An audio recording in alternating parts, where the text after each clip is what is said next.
নোপোৱাটো কোনো কথা নাই, খালি এমপেনেল হস্পিটেল হ'ব লাগে।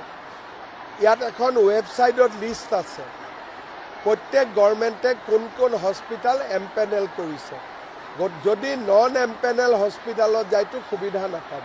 সেইকাৰণে যোৱাৰ আগতে ৱেবছাইটত চাই আমি যাব লাগে যে ক'ত ক'ত এইটো এমপেনেল আছে। আমাৰ ৰাতি আমি 2 ঘণ্টা সময় আমাৰ প্ৰস্তুতিৰ কথাই পাতিছোঁ যে ইলেকশ্যনৰ আগলৈকে কি কি কৰিব লাগিব, কেনেকৈ আগুৱাই যাব লাগিব। গতিকে যোৱাকালি 2 ঘণ্টা সময় খুব ভাল আলাপ আলোচনা আমাৰ পাৰ্টিৰ অফিচত গৃহমন্ত্ৰী ডাঙৰীয়াৰ উপস্থিতিত অনুষ্ঠিত হয়।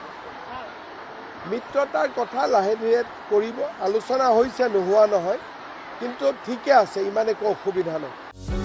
যিকোনো খবৰৰ বাবে যোগাযোগ কৰক আমাৰ এই নম্বৰত 9181 307 221।